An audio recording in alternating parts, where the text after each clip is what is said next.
can miss that sense of belonging and food. Yeah. Just home cooked food. Yeah. It's not just my home. Everyone I know is. I think I was that strange horse girl, to be fair. I'm quite happy just to not follow the masses because that's what everyone else is doing. If I don't want to do it, then I won't do it. There's the term penal populism. Which is that a dirty word? I did study about that in criminology. No. Oops. When it's not as personally confronting, we're willing to kind of lead the way. What's actually going to work versus what you're told is going to work. These are actual gaps in my culture, because that can feel like a personal attack for yourself.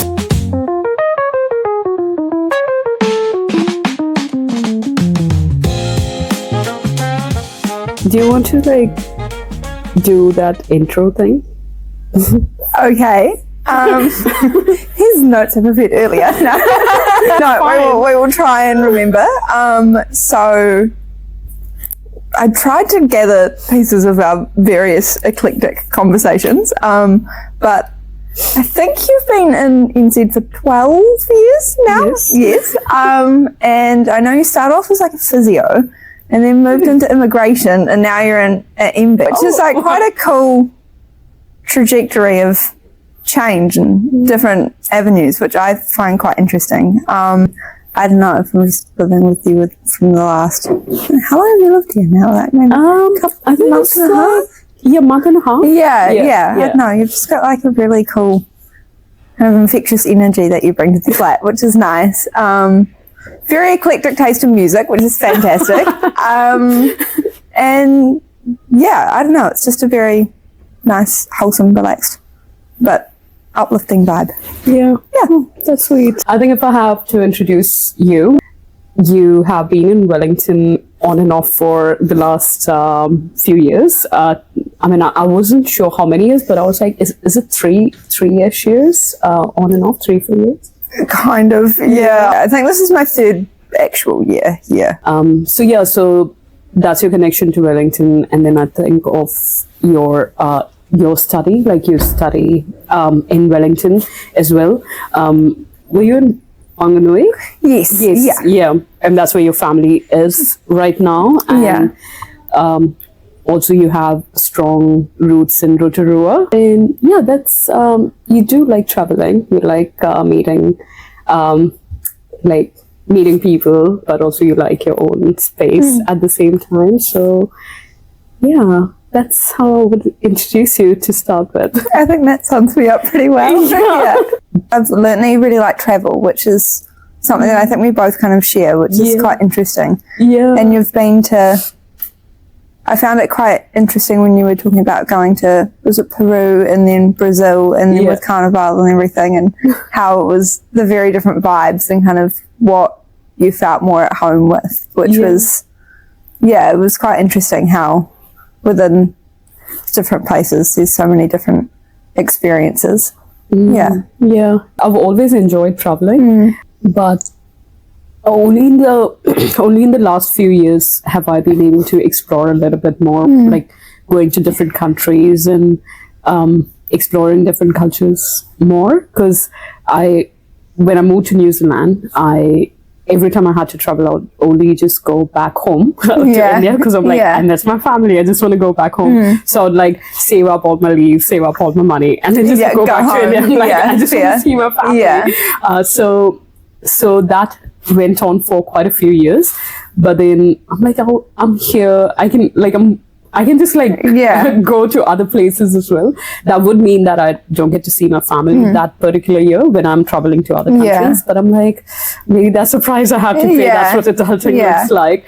But that's something that you share as well. And you told me a few places you've been to. Yeah, so I haven't been for a number of years. It was more kind of, I went to Chile and China kind of around year 12, 13 when I was still in high school, and kind of since high school and since COVID and everything, I haven't really done much traveling other than that. I went to Australia for 5 weeks a few years back with work, and then that's kind of the extent of it really. You are traveling soon to Australia again, right? Yeah, so at the end of the year I'll go to Melbourne just for a week, which will be quite nice. I've heard that Melbourne's quite like Wellington. It's Yeah. like a bigger version of Artsy Wellington. and like- yeah. I've kind of heard the same, and apparently Sydney is more like Auckland, and that's because when we were over in Australia with work, it was mainly based in Sydney, and that was kind of the vibe that I found. Like I didn't mind Sydney, but I didn't love it. And I was just Yeah. like, it just feels like a city. So you're not like a big city girl. No, No. I like getting out of the city and just get out. And like growing up in Rotorua, there were always the lakes and the forests and everything. So I think I've just always, and then for quite a bit of my childhood, we lived out of town as well, like on a lifestyle block or on a farm. So I think I've just always been used to Yeah. not being in the city. So is that where your love for horses started? Like being on a farm, being countryside? I actually don't know where it started, to be fair. I don't remember not liking them. So I think it's just always kind of been from day to, I think I was that strange horse girl, to be fair. But Oh no. yeah, riding was on the wall from an early age. Did you have anyone in your family who My mum is terrified of them. Yeah, but her mum, so my nana, who we're really close with, she's horsey. So so we spent heaps of time together growing up, and we're really close, which is really nice. So I've always done the horses kind of with my nan, which is nice. So she lives with us now, and she's lived with us for probably coming up 10 years now. So is she in Wanganui? yeah, so they've literally moved up to Rotorua again yesterday. So they're moving back up to Rotorua now. So yeah, next time I go home, I'll just fly up to You'll go Rotorua. to Rotorua. Yeah, Oh, which will be nice. That's exciting, right? Yeah. Like, do you feel like Rotorua, now that they moved there and when you go home, you're going to go to Rotorua now, do you feel a little more comfortable with that? It feels like I'm actually going home. Yeah, because Wanganui was like a second home. It was but like, just it's where not- mum and dad lived. Yeah. When you were in Wanganui, that was like COVID time anyway, right? So Yeah, like, there wasn't a heck of a there lot was to not do, much to be do fair. or be Yeah, social or yeah. anything, right? A wild, exciting time. But yeah, and then even kind of since then, if I've gone home for a weekend or whatnot and spent time with mum and dad's, it's always just kind of like, Yeah. I don't really you know don't what feel to very do. connected Yeah, to the place.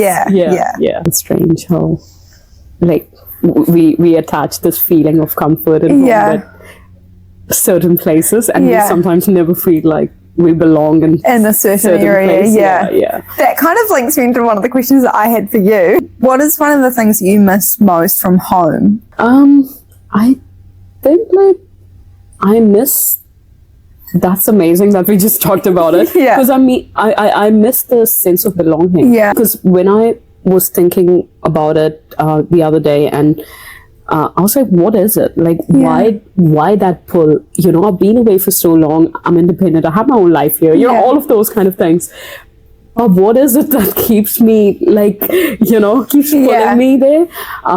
I think what it is that when I'm there, I just fit in. Like, I just fit in the puzzle pieces. Like I'm one of the puzzle pieces that is here right now. Yeah. But when I go in, it's not just new. fits. Like everyone's like, oh yeah, Komal is here. Yeah. And she's like, oh Komal, can you just do this? Oh, I'm just like part of the family. I'm part of the unit. So I'm like, it's not that, oh, this person has come from overseas. Yeah, it's not and a now big she's deal. all like, You just kind of fit in. Yeah. And I'm like, they're like, hey, can you get that cup of tea for hey, can you just go, can you take me here? Can you, you know, and anything's happening, it's like, it's a given that I'm going to be there, you know, and then even with like friends, like really close friends, or even when they're not that close, like when the friendship is starting and you're starting to become good friends, it's just that you just become family. You're just you know. So when you kind of just, it's your space, everything is just your space. So there's no formality. You don't have to like call and make plans. And I mean, you still do, but like, you know, you can just rock up at a friend's place and just be like, hi, I'm gonna sit I'm here now. I'm here, you can mind your own business, I'll do my thing, you know, or you just like hang out and do nothing together and just do your own thing, but you're still around each other.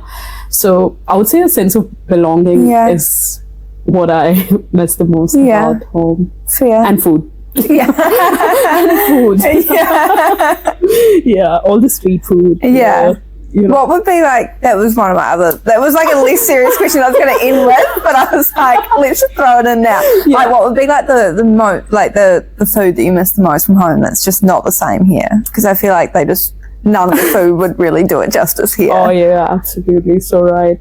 I think I always say this, like every time like anyone asks me that question, I just miss my mom's cooking. Yeah. So like just home cooked food. Yeah. One of the things that I have learned about you is that like there's people and then there's like genuinely good people. So, I feel that from you, like I think like there's like little things and for me like I'm all about the little things. Like big things are mostly like, yeah, I mean that's a big thing, like I would expect that from someone, but like I've noticed a lot of little things since even before I've known you, like I mean, as in before I met you in person and we were talking, like, you know, since the time I came in contact with you, I've noticed so many things that for me indicate that you're a genuinely like nice, warm person. I don't know how best to describe that, but yeah. Thanks. Thanks, I think guess. we can definitively say we're both bad at receiving compliments.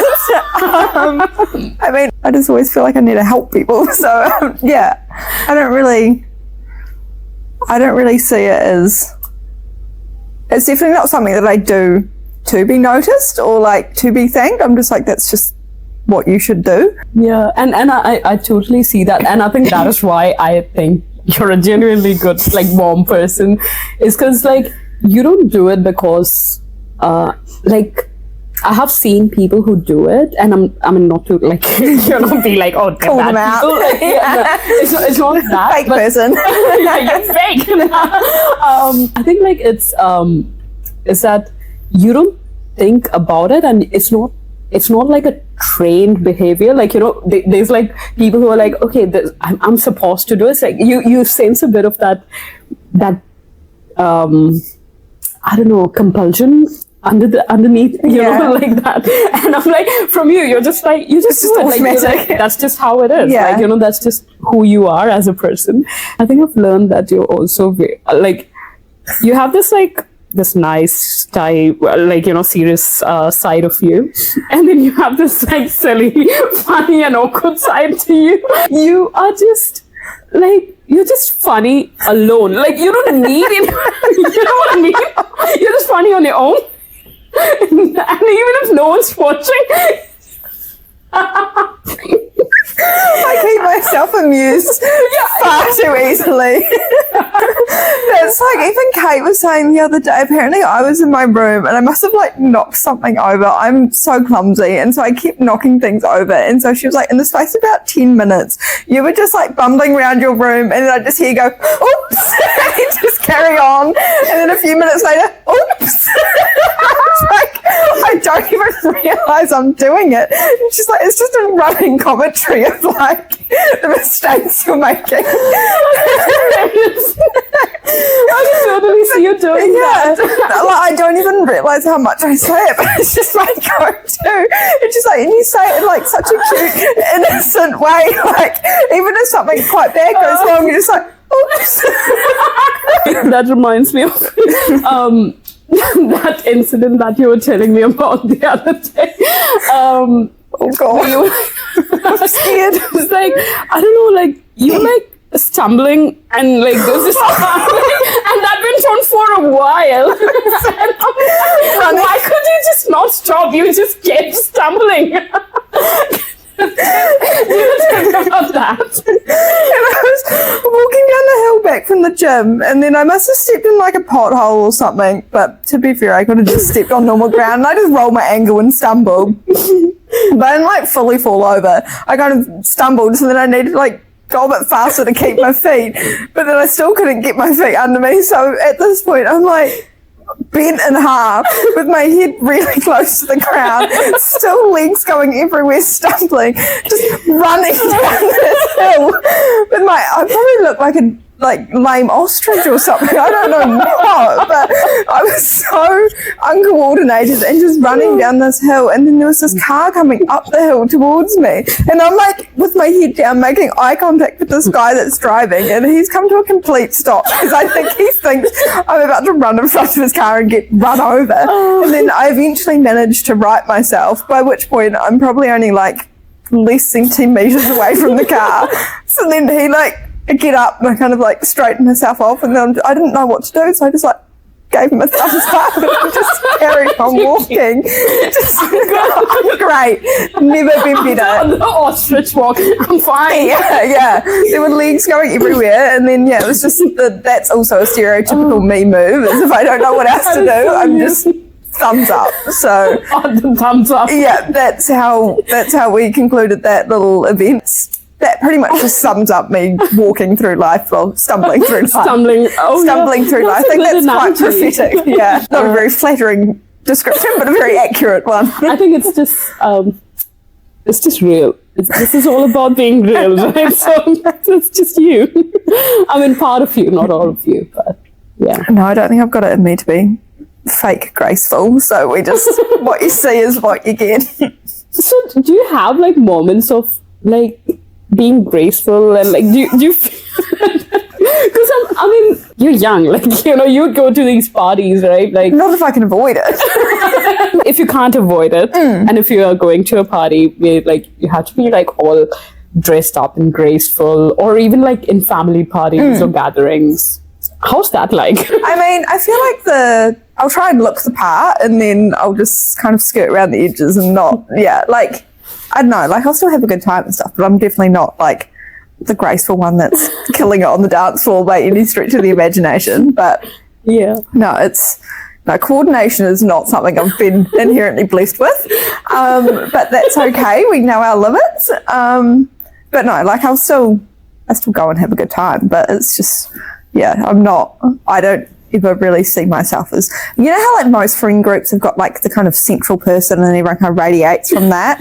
I'm quite happy being one of the radiating people. I've never really been the central person, and I'm more than okay with that. Okay, I'm quite happy to kind of character energy in the room. I'm quite happy to just kind of float between various groups and be in the middle bit of the Venn diagram. Even during high school, I think I was kind of part of like 3 or 4 different friend groups, but never really central to any of them. Just kind of quite happy to skirt around the outside. I think I've always been quite happy being independent. So I think not being inherently reliant on like one group of friends, I think is just quite natural. Like I'll have a few close friends in various groups, but on the whole, it's not really a strict, these are my people. And I think it does inherently boil down to the fact that I'm quite happy just doing my own thing as well. Like most weekends during high school, if there was stuff going on, I'd find out about it the next week when everyone was debriefing the party. And then every now and then mum and dad would be like, are you sure you don't want to go to the party? And I'm like, I'm quite happy being at home. And they're like, well, buy your drinks, you should go. And I'm like, I don't want to go.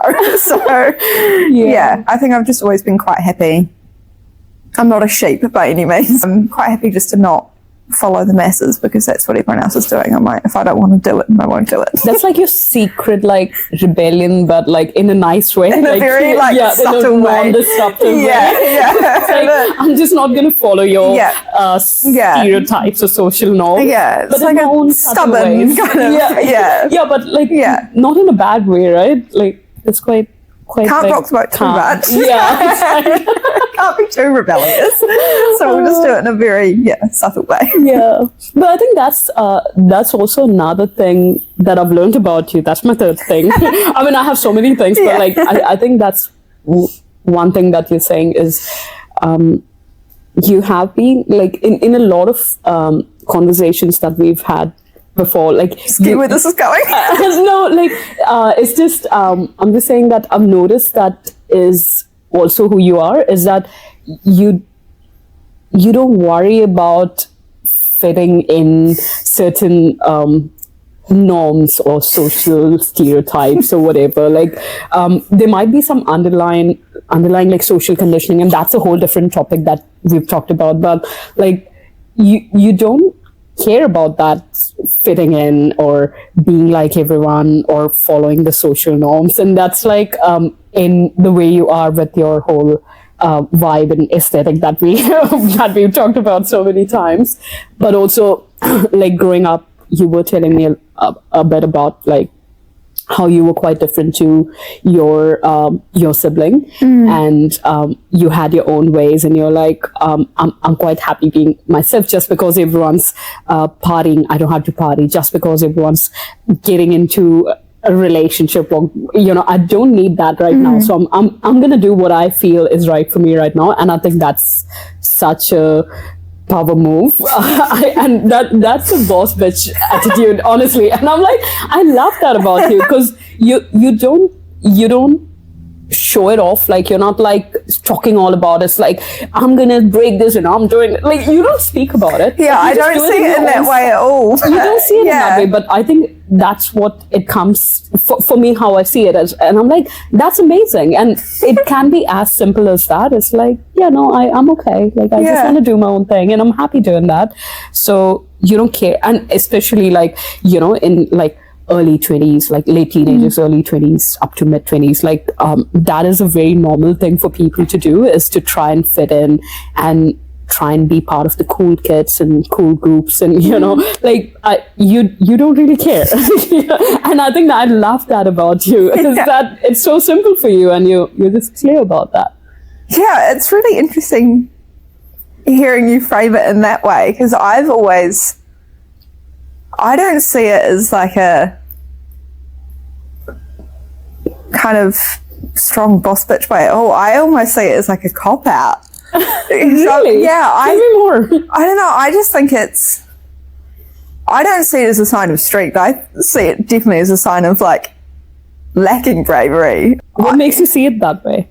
I think putting myself out there in that way, that would be brave, but I don't do that. So therefore I'm not, if that makes it, like I don't see myself as a brave person at all. In fact, if you asked like to list 5 traits that I wish I had, like bravery would be one of them. Like, I don't see myself in that way at all. So it's really interesting hearing you say that kind of comes across like that. But yeah, like I've always been happy kind of running my own race and whatnot, but I think it is kind of a self-fulfilling prophecy at times, where it's because I've done things my way for so long, thought of having to change and kind of catch up with what everyone my age is doing, like, that looks like a lot of work. Even from an earlier age, I kind of felt like if I wasn't doing my own thing, I wasn't really going to fit in anyway, so I might as well just like claim that's what I always intended to do. So I don't know, I think I've just always kind of had a feeling that I wasn't really going to be the super popular fit in with the cool crew. So I think like not everyone's like going to be that cool kid. And I think like when we're doing that, you're just like trying to fit in, and you're just pretending, and like there's so much that you are hiding of yourself when you're trying to, and some people are inherently just cool people. I don't know, I mean there are people like that, but like at that age there's so much going on, and life can be overwhelming when you're like late teenagers, early 20s kind of age. I think that's kind of something that it's very easy to lose perspective of, is from the outside looking in, it always looks a lot different, but you're always comparing your insides to someone else's outside. So it's like what they're portraying, there's always more below the surface, but when you're considering you in relation to them, you can see what you've got below the surface, but you're just comparing it to their kind of outward projection. So it's always so true. Coming That's such across a good different. way of putting it, like that you're comparing your insides. That's not mine. I read that somewhere and I was like, that's a good way of describing it. So don't quote me on that. I can't remember. Credit to whoever. I'm not plagiarizing people. Here's my academic citation. Reference. APAC with addition reference. No, I don't know who said that, but I saw it somewhere and I'm like, that is a really good way of describing it. So, yeah, that's so true. And I think like that's we don't understand this.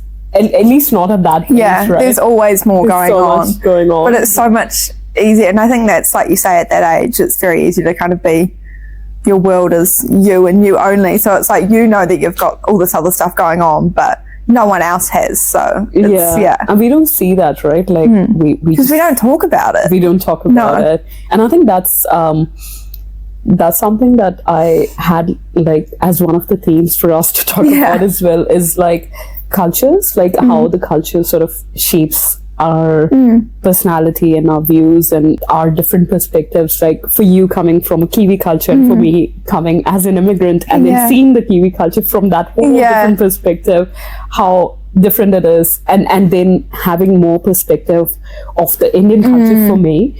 And I'm like, wow, like I see it so much clearer now that I'm so far away from it. Yeah. Like, and how it kind of shapes, because for me, maybe like growing up in India and in that culture, like it was or maybe like it was just me and my family and like how I grew up and the experiences I had.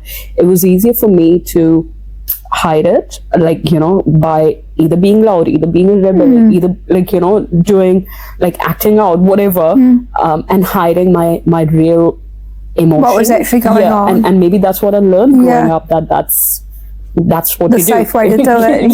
And I don't know, that's probably shaped my experiences and what I did as in that age as a late teenager or early 20s girl. It is quite interesting how,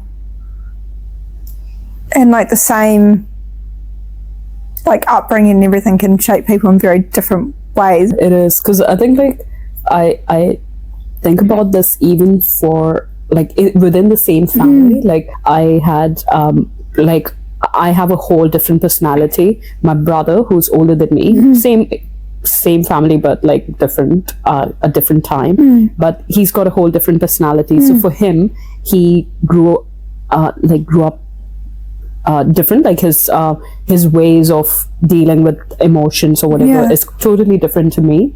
It may also be because he's a guy and I'm a girl, and there are different expectations in society, especially you know, like 30 years ago when like you know, we were growing up, and it was a whole different world that we were in at the time. So his experiences are going to be totally different from my experiences of the society. So my ways were different to deal with emotions. But yeah, that's something that you said as well, like you and your brother are so different from each other. we're very different, which I think even from quite young we've always been quite different. Even just with like I remember Mum and Dad saying, like, when we were little and trying to get us to bed, Adam would come up with every other excuse as to why he didn't need to go to bed, and they'd be like, you're tired, and he's like, no, I'm hungry, and they'd be like, you've eaten, you're tired, and he's like, no, I'm thirsty, and they're like, no, just you're tired, you need to, like, he'd fight going to bed because he just kind of didn't, I think he just didn't want to miss out on whatever was going on that people were still staying up for. And then little, like, I don't know how old I was, but little like 3 or 4 year old me would just like grab my pillow and be like, go, I'm going to bed now, bye. Like, I love sleeping. So I think even from like that age, I was just like, once again, I don't really care what everyone else is staying up for. I'm going to bed, bye. But I think that's like such great self-awareness at 3 years.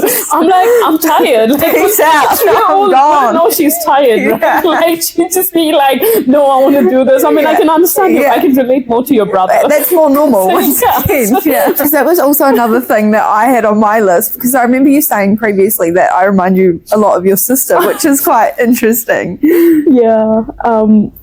My sister, she's the youngest child. All spoiled. She's a spoiled brat, honestly. But no, she's so sweet. Like, she has this whole, like, her aesthetic, her whole vibe is so similar to yours. Like, she's all about fairy lights, like you, all about candles, and like her room, like, like, I don't know, like the frames and the way she's got her room set up, like she sets it up according to her vibe and her aesthetic, like you do, like, you know, with the entire house. We're all living in Emma's world. It's we're just people existing in the house.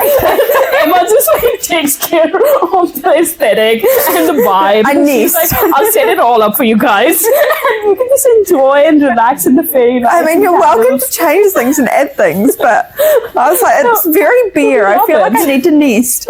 So she's around your age as well. She's 25 now. She also doesn't fit in the social norms and like defies all the stereotypes, and she's nerdy and loves books and reading and writing and poetry and all sorts of wholesome things, and she's also quite like aware and intelligent, like as in like with the social things and her place and who she is and why the other person is the way they are because of all the wider things that go on for them, So I think like all of those qualities I see in you as well. And you're just like, I don't know. And I think that's why you just feel so comfortable for me as a person. I was going to ask you, like, now that you have, sort of, even with uni, you live with a lot of immigrants and, you come across so many people. So I wanted to actually get your thoughts on what it is like with the Kiwi culture. And we've talked about it before. And what's changed for you now that you've had, like, so much exposure to different cultures and people and how the world and also like the studies that you're doing and everything, like there's so much like deep stuff, social stuff. So like for you, how has it like changed something in the way you think and see the world and the society and people? Or it actually has. I think definitely the study has been a massive part, and I think that's also just partly because that's kind of my natural inclination, is my safe space is kind of academics and learning that way. And I think it's almost less through the law and more like less through studying law and more through the social science subjects that I've got, like religious studies and criminology and political science to a certain extent as well, but mainly criminology and religious studies. Those two I've found really kind of impactful and quite eye-opening in a lot of ways. And I think even thinking back to when I was in high school, like I always thought I was quite a kind of liberal, well-informed person, but I think in hindsight, and that's only like 6-7 years ago, I'm like looking back from kind of what I know now, and I know there's still so much that I don't know,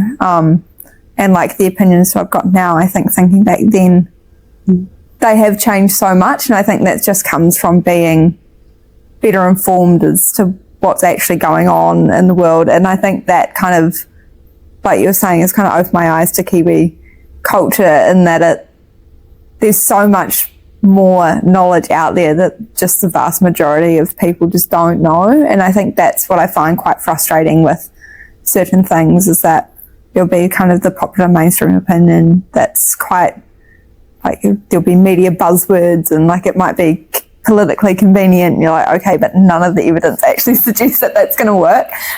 So I think that's kind of something that I've found more eye-opening, and then kind of consequently frustrating because of that, is just knowing more. And then this year, like you're saying, living with 3 international students as well, like it's I'm not a student. Not international, but like there's so many different cultures in the flat, and it's quite interesting.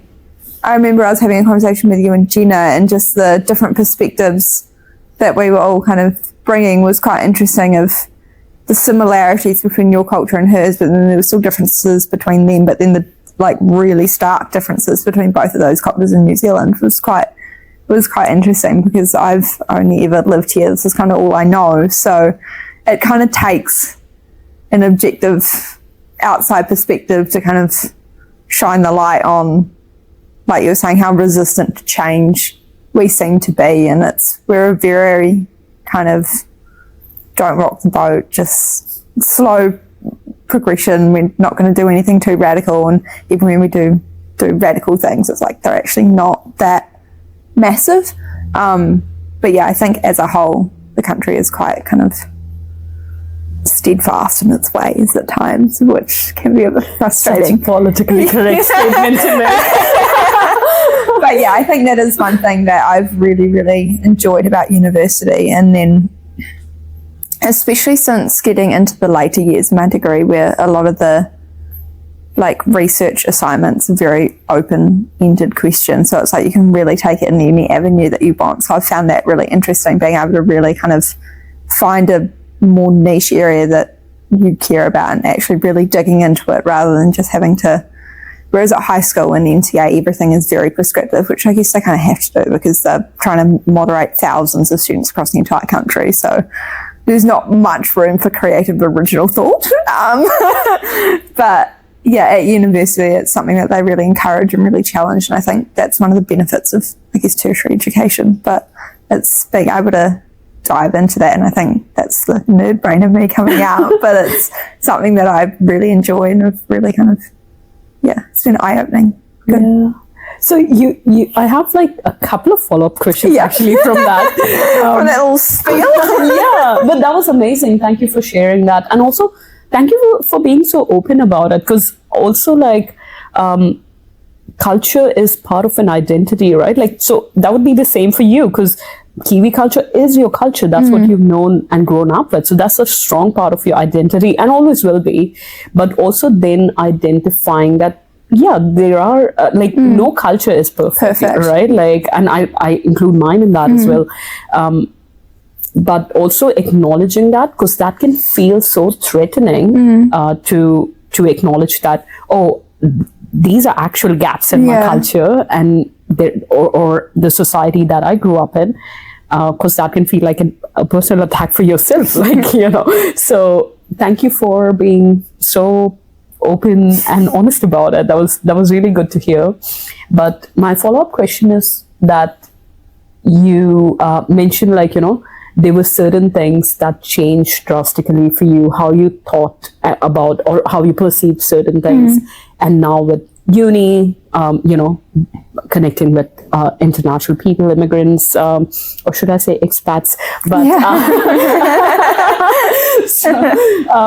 so like, you know, having that exposure and knowledge, I think education and knowledge plays a huge part that you have been immersed into in the last few years.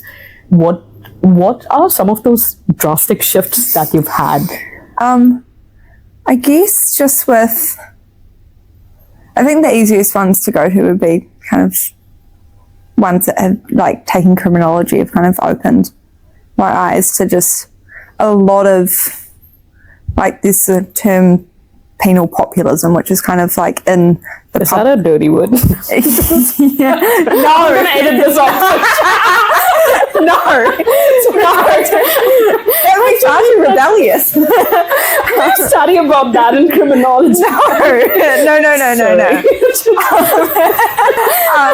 No, but it is a phrase, but we won't repeat it. But basically, like, the kind of general public response to when there is a perceived kind of upsurge in crime, everyone's go-to response is lock them up and increase the fines, and it's very punitive focused, and that's kind of what the media fuels, and that's where I was saying, like, politically convenient. That's kind of how a lot of campaigns are run, and being tough on crimes and cracking down on gangs and all that kind of stuff. And you're like, okay, that may sound well and good, and that is probably going to get you elected, but it's not actually going to solve the problem. And I think just becoming more aware of that and the kind of background influences and the statistics of what actually works and what doesn't work. And yeah, I think just kind of being better informed of that, it almost makes it more frustrating, because you're like, there's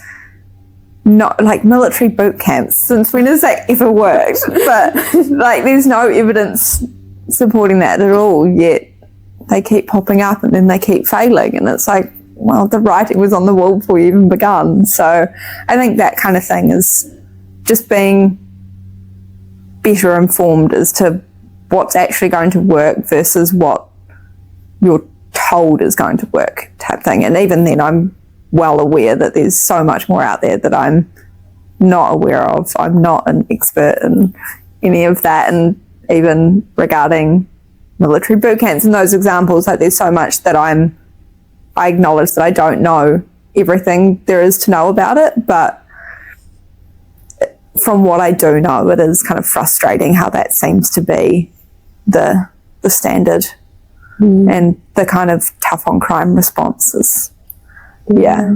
It's interesting how much of a role firstly media plays in these situations, and misinformation, spreading the misinformation, I would say, and how then it is perceived in the society, but also by the system. Like you say, lock them up. Like, that's not a solution. You know, you never get a chance to go to the root cause of it, and then you just like keep doing these surface level things that are not really going to work anyway. So. Yeah, and then you're just pushing the problem down the road and then making it a bigger problem for next time. Oh yeah, I was actually going to ask you, like, that whole resistance to change thing, and you know, the Kiwi culture where we're like, we're just gonna keep it the way it is, let's not rock the boat. Because I mean, obviously, like, conflict can be scary, right? And like talking about you as a person and like your sort of personality in general, whether that has something to do with you know, where you're like, I like don't want to rock the boat too much, or like change can be uncomfortable. And, you know, can't be too rebellious. Can't be too rebellious. So it's do you think that's like coming from there for you as well? I don't know. It was quite interesting. As soon as like I was literally just before saying about how Kiwi culture is resistant to change, and as soon as you were saying it, I felt like I needed to like pipe up and defend ourselves. But I was like, but we've led the way with so many things, and we have. And I think like, but I find it kind of funny how when I said it, I didn't really think of it that much, but then hearing someone else say it, I was like, don't say that. I was like, it is a very valid point, but I think that like acknowledgement does need to be given to like a number of things where we have led the way, but I think that was also, there's a very kind of select kind of microcosm area of where we will make changes, like giving women the right to vote and those big steps, and like how a few, like with COVID, we were one of, like internationally, everyone was like, go New Zealand, look what we're doing. And I think like partly that was, we had the ability to do so because we're an island, like we can shut our borders and they can remain shut. Whereas other countries just genuinely didn't have that opportunity, but it was still a big thing for us to actually make that step. And I know it was very divisive and whatnot, and I don't know how it would be different. Like, no one's got a crystal ball, so we don't know how it would have played out differently if we hadn't done that. But we do lead the way in a lot of things, but I think it's something that I kind of find hard to explain, but there seems to be a line of like things that we're happy to be like world first leading in, and then other things we're like, oh no, but we don't want to. What is the line? I don't know, and that's what I'm kind of struggling to figure out, is that there seems to be some things where we are quite happy and quite comfortable and quite proud to kind of step out and do our own thing, but then there also just seems to be a number of things that are quite deeply entrenched that no one really wants to change because it all looks a bit daunting, and I don't think they really know where to start, like Te Tiriti and how to like actually honour that and what place that should have. And as soon as you start mentioning that, everyone gets quite riled up on both sides. Like there was the principles bill that really divided the nation, and rightly so, I think, but seeing the backlash to that, but at the same time there are a lot of people that didn't really see the problem with it, and that is what I find kind of concerning. And that's where I'm like, once you actually have more knowledge about those things, then I think you can make better informed choices. But there's something about just making it very palatable to the masses that makes change quite hard. Yeah, I wonder if it's like something, because the examples that you gave, like I think New Zealand has been a leader in change in a lot of areas, like women's voting rights and stuff. Like New Zealand was the first country, right, who led that change. And then even like for LGBTQ community, there's been like massive progress that has been done in New Zealand, and a lot of countries. Like the more I travel, the more I hear how the world sees us. It's like, oh, you guys are pretty open and liberal accepting and liberal as a yeah. country. You know, that's the kind of impression people have. But then we live here, you know, there's a lot of you see the kind of conservative underbelly that but still, like, you know, I still do agree that New Zealand is a leader in a lot of areas. But then the examples that you gave, I wonder if it's like the global Perception. things around the change, like Te Tiriti, you know, I think it's more colonial, you know, so, and it goes back to that center of, you know, like, so I wonder, like, because of the history of the country and so much damage that was caused, whether we're now afraid, and there's so many people who are strong and just stand by, and the entire country comes together, but also there's this massive divide, as you said, that it created.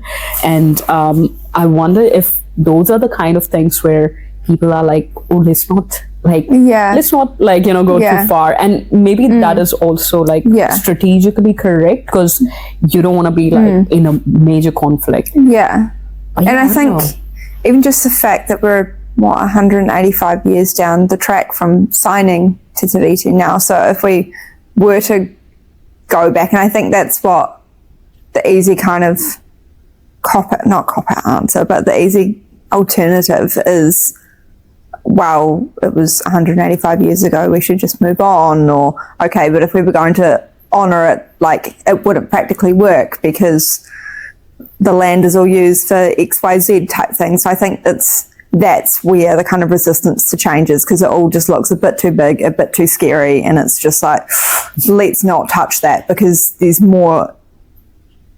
I don't know if there's also an unwillingness to acknowledge that while not directly responsible, everyone is still kind of part of the problem. Whereas I guess with voting's a bit hard because it was so long ago, so I can't really say what the kind of general vibe was back then. But like, even with marriage equality, like you were saying, I think it wasn't so much of a massive ramifications for everyone. It was like, well, I like, if they want to get married, it doesn't really concern me, so why not? Like, it was very, when it's not as personally confronting, I think then we're willing to kind of lead the way. But when it's, I think because Te Tiriti and the issues associated with that are so deeply ingrained within every aspect of, like, if you wanted to pull up the ways in which it kind of permeates our life, it's like, where do you stop? So I think that's kind of where everyone's like, let's not touch that. And I think that's kind of where the conservatism shows, and I think that's partly out of reluctance and partly out of fear, and it's just, it's such a big mess of a thing, but at the same time it doesn't necessarily need to be. But I think that's the way that it's kind of portrayed, and same with like the criminal justice system. It's very much like, well, okay, well, if we're not like, once again, where do you start with resolving the problems in that? So we're better just to focus on being clean green New Zealand and doing something that we can do well, kind of thing. So I think we're willing to lead the way to an extent, but when it starts to get a bit close to home and a bit big, and suddenly, okay, but if we don't do what we've always done, what is the alternative? If the answer to that is a bit confronting, then I think that's where we kind of, but once again, I only can speak from a New Zealand perspective because that's all I've even known, but I think I'm willing to take a guess. I feel like that would be quite common in a number of other countries as well. So I don't think it's just an us problem, but it's saying that it's not just an us problem doesn't mean that it's not a problem. Yeah. That's so interesting. I'm just reflecting on so many things that you said. But also I'm just like, just when you're talking about Te Tiriti, I think like a lot of people won't know what I mean, New Zealanders Yeah. would, but then I'll be traveling as well. So, Yeah. like, a lot of people won't know what Te Tiriti is. You want to tell us what that is? God, I feel like I'm not qualified. Like, do like high level. You don't have to like tell us. Okay. But I think like New Zealand is a country that doesn't have a constitution. Yeah. But it's got this treaty. So like just in that sense. So you don't have to tell us everything about this. Disclaimer, don't quote me on this. Luke, my treaty lecturer, please don't watch this. Luke is going to mark you for this. Yeah, no, God. So yeah, New Zealand doesn't have a constitution like how, in hindsight, basically every other country does. I didn't realise. I thought basically America had a constitution and that was it, because I knew that we didn't have one, so I thought that was normal, and turns out it's not. But yeah, so in 1840 there was like there was an agreement between a number of colonial people and a number of Māori rangatira or chiefs, and so they drafted an English version of the treaty, which is the Treaty of Waitangi, and then that was translated, I think, pretty much over the course of one evening into a Te Reo version. And then the next day there was a big kōrero talk between a number of the colonial entities, a few other missionaries, so like Christian missionaries were the ones responsible for the translations. They were the ones that were most proficient in Te Reo, and so they kind of facilitated the kōrero, and then there was a lot of discussion the next day, and then a number of Māori rangatira signed the Māori version of the treaty, which is Te Tiriti, and some Māori signed the English version, but the majority of Māori signatures were on the Te Reo version, and then various copies were kind of made and spread throughout the country, and people kind of signed them and whatnot. And so that was the crux of the treaty in a very kind of high level way, was kind of an agreement to share power. And that's where a lot of the contestation kind of comes from, because on the most kind of common reading of the English and the Māori text, there are very stark differences between the two as to what was promised, what was guaranteed, what was transferred, and what was retained. So the English version said more that the English were taking kind of sovereignty, they were taking in a substantive sovereignty way, so actually having the ability to govern, and in return Māori would be allowed kind of nominal sovereignty or kind of governance over their lands, their forests, their fisheries, their taonga, so their things. And then the third article was basically just saying like they also have the rights and privileges of British subject, like British citizens. So that was kind of a more kind of importing the laws of England into New Zealand if and when they were relevant. And then the Māori version, on the most basic reading, but there's a lot of contestation about what the translations actually meant, was that the Māori retained substantive sovereignty and the Crown got nominal sovereignty, so kind of swapped it around. So in that, on the Te Reo text, the rangatira retained rangatiratanga, which is basically chieftainship over New Zealand, and then the Crown was given kawanatanga, which is kind of a word that the missionaries had developed through translations of the Bible, which kind of related to governance, or kind of the ability to kind of govern in a not in a very substantive manner, but more in just a kind of procedural way. And so that was on the most common reading of the Te Reo text, is basically the Crown got the ability to basically control the British subjects and keep order and peace, but realistically it was Te Reo text affirmed that Māori had rangatiratanga and they were going to keep rangatiratanga. So they were able to keep the power and sovereignty that they rightly had before the treaty. It was a guarantee of that. Whereas the English text was kind of a transferal of that to the Crown. So there are a lot of textual differences, there are a lot of interpretation issues, and then the subsequent honouring of the treaty has also been, well, dishonouring of the treaty is probably a more appropriate way to put it. What should have been a very unifying document has turned out to be a very divisive one. And so how New Zealand doesn't have a constitution, the treaty is still technically a document of international law. It hasn't actually been like ratified through an act of parliament, so it's not directly legally enforceable in New Zealand. You can't go to the courts and be like, they've breached Art 2 of the treaty, I'm going to sue on that. You can't do that. A number of legislation, a number of acts have got treaty clauses in them, so saying you have to, various forms might be a very vague, uphold the principles of the treaty or give recognition to the treaty and whatnot. As time's gone on, the courts have been more progressive with how they've given recognition to those clauses. But as it currently stands, you can't go to court and sue for a treaty violation. But there are avenues in which the treaty is being incorporated into law, but it's not a supreme document. It's not entrenched. It's not kind of the holy grail of our legal system. It's kind of opaque in the background of everything, but not with a pervasive kind of yeah. And then with our constitution being unwritten, there's a number of different pieces of legislation that form our constitution. So it's not just Te Tiriti, there's the Bill of Rights, there's the Human Rights Act, there's the Constitution Act. So all of those kind of work in tandem to kind of form a vague vibe of what New Zealand's constitution is. So we do have one, it's just an unwritten one. So it's not one comprehensive supreme document, it's kind of an amalgamation of all sorts, and the treaty is a part of that, but it doesn't hold significantly more weight than any other piece of legislation.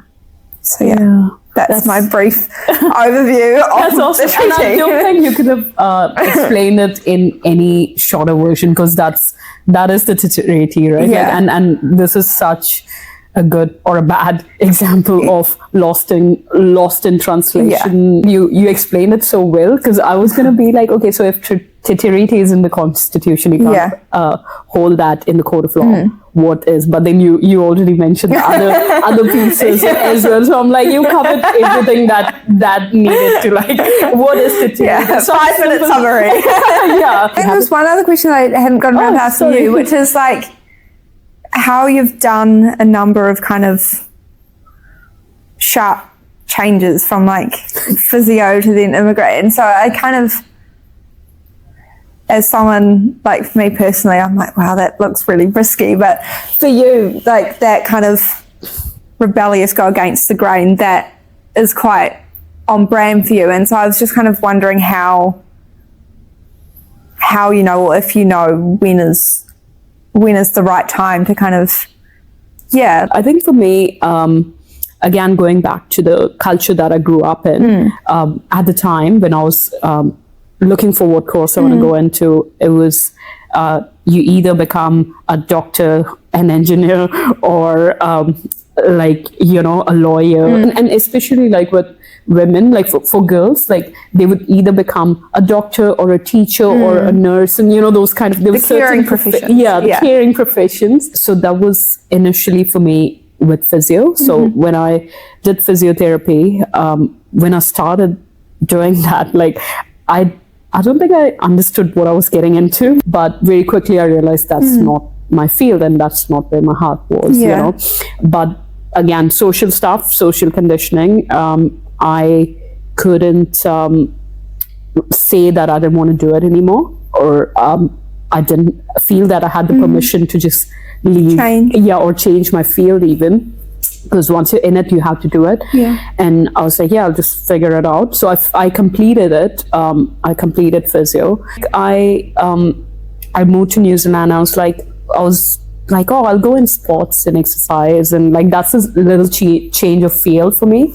So from physio stuff, I went into sports exercise. I was working in gym and stuff, and I implemented all my physio knowledge in what I was doing, but it wasn't as satisfying. And over the years, I kind of got over it as well. I get bored really quickly.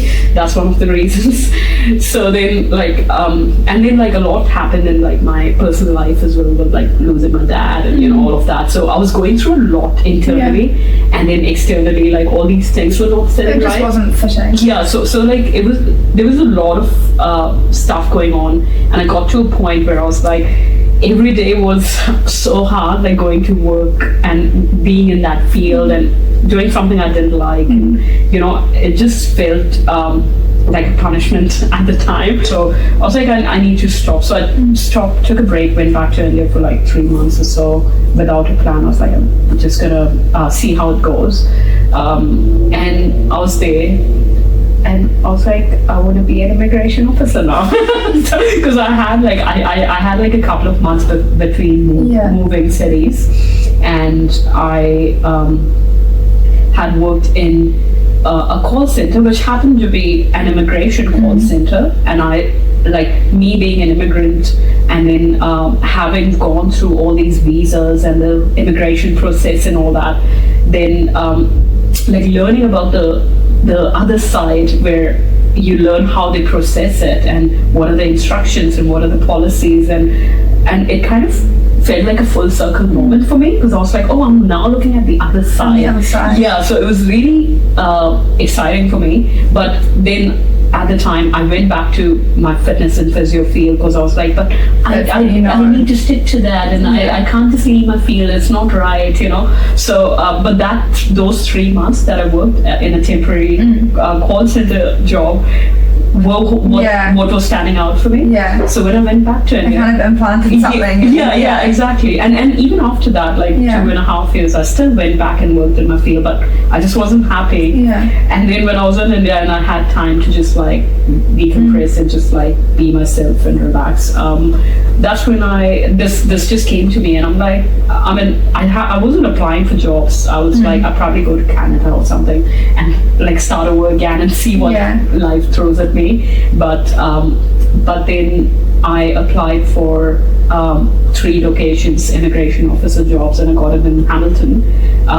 And I decided to come back to New Zealand, which was in question at the time, because I'm like, I'm going to go to Canada. I had applied for my residence there. I got my residence and I was pretty much ready to go there. But then this happened and COVID happened. So I was like, Canada's doing pretty shit. New Zealand's doing better. I'm like, and starting a new career there is going to be pretty hard. So I'm like, I can just start here with this new field and see how I feel. And if I don't like it, I still have a residency. I just can go there, So, and COVID would settle down in a couple of years is what we thought at the time. But so that's how I went from physio to immigration. Then immigration happened, and that was fun, because I was like, I am approving visas for people. I was like begging for a visa. And I'm like, this is full circle, man. That felt so amazing. And we had these employee-led networks at work for diverse communities. And people would just like, when you're new, people just come to you, be like, hey, there's this network, do you want to join? And happens a lot in New Zealand public sector. And I was like, but I don't fit in any of those. Like, why don't you have an Indian network or an Asian network? Like, These gaps in the network. Yeah, so I'm like, but I don't feel like I fit in those networks. And I was like, maybe I can start a network. So we started that as a lunch catch up, and then I talked to some higher up people who were doing this work that I'm doing now, and like they were like, why don't you do it MB? Waitangi is the name of the organization I'm in, and I'm like, yeah, cool. And I didn't understand how big MB was. I was like, yeah, probably 100 Why not? And then I learned that it's like a 7,000 people organization. And yeah, so then I said yes to it. I didn't understand the intensity of magnitude of it.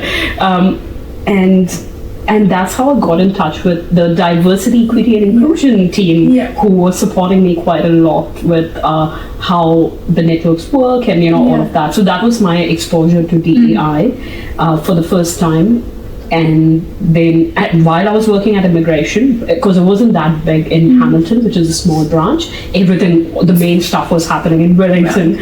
And then they had a job opening, they had a vacancy which they announced to all employee-led network leads, and I was one of them. And that's how I found out. I was like, I want to do this, And then I applied for it. I was like, I'm probably not gonna get this anyway. And so I was just me. I was shot in the dark. Yeah. So in that one, I didn't put that extra effort. Yes, I did prepare, and I did all that you do for an interview, but I didn't have my hopes high. So I was just being myself as much as I could. And then I got a call, and I was expecting that it would be a rejection. And my manager called me, my now manager called me, and she's like, so we are offering this job. So I was, wait, what? Yeah. But again, I just applied for that job, and I didn't understand the magnitude and intensity of that job, because I was like, oh yeah, network. I just do it with all the networks. It's just employee-led network stuff. And I went into it, and oh my god. And I was like, whoops. But that's how I got into diversity and inclusion from immigration. And that was a massive shift, and I learned so much, and now my entire life has changed. I say this a lot. I had a life before I moved into this role. Before I started working in DEI. Like a before and after. That is a big milestone of my life. Like a before and after milestone. But I don't think I can be the same person. You can't go back, and that's not necessarily a bad thing. It's just, no, it's not. I'm glad that I'm away, but I was so happy when I was just ignorant and didn't know anything about the world and society. Kind of seeing behind the curtain now. You can't. Exactly. Because how long have you been? It's going to be 3 years. So 3 years, and in the employee network space was about a year before that, but I don't count that. Because when I moved into this job is when everything started changing for me, and it changed me as a person in a good way. But now I'm at this point, my 2-3 years threshold. I'm like, okay, now we're gonna do podcasts. I want to create this new online space now where we're going to do these cool things. And I'm like, I think that happens to me every 2-3 years. So I think it's just who I am as a person, that I can't just stick to one thing. It's good though. That shapes me. You've always kind of got a hunger for more, which is, you don't settle. I don't. And that, I think it's nice. I think that's so normal for me that I'm like, how can people just do one job for 10 years? I mean, they accept it, and maybe they're just really passionate about it. But I'm like, every 2-3 years, I need something different, and some growth. And not that I mean, even with, as I said, DEI has changed my life. I am never going to be the same person I was, before this role. I will carry this in everything I do after this. So everything that I've learned from physio, I still carry that. So it's not that doing physio wasn't great or wasn't useful. It wasn't a waste of time. It's all part of the journey. Wasn't. Nothing was a waste of time, and it shaped me into who I am. I still do my workouts from the knowledge I got from physio, from my fitness field, and my diet. It shaped me as a person. Immigration, I saw the immigrant side, then I saw the processing side, and now from DEI I see what problems we have in the immigration system, and maybe now with this, I'm actually connecting with the community, because the importance of community was shown to me by DEI, so I don't know, I'm just a person who just keeps hopping. I probably will get bored of this in 3 years and be like, okay, now we're gonna do this whole new thing. It's not gonna be relevant, but somehow I'm gonna bring everything. There's still a common thread kind of tying it all together. But that's a very long answer to your very short question. I think it's a good answer though. I don't think it's the kind of question that can have a short answer. Like Te Tiriti, right? You can't have a short answer for Te Tiriti. I mean, come on. You want to say so much more. Stop. You can't stop. So much. But no, thank you. That was such a good reflection for me. I think it's a good way to finish. It was a good way to finish. Thank you. What do you call a deer with no eyes? Blind deer. No idea. The way I started and the way I'm finishing is two different people. I am a whole new person now. I can see clearly. I'm out of the brain fog. Fucking period, man. But I find sometimes I'm absolutely fine, and sometimes it just knocks you for 6. My toast popped out of the toaster too high and then fell on the bench and fell on the floor. I almost cried. What do sprinters eat before a race? Nothing. They fast. change it a bit. And I'm like, okay, what parts? And you're like, all of it. So You should have seen your face. you're like, are you fine with change? I'm like, honey, look at my whiteboard. I plan every minute of my day. I've got post-it notes on my wall, a whiteboard that's color-coded. I didn't even look at that whiteboard until you pointed out. You're like, not very. I'm like, fuck. I think there's 7 different colours for appointments, for events, for travel, for you work, can't. for uni. And then I come in and I'm like, they're changing everything. Everything. I'm gonna play my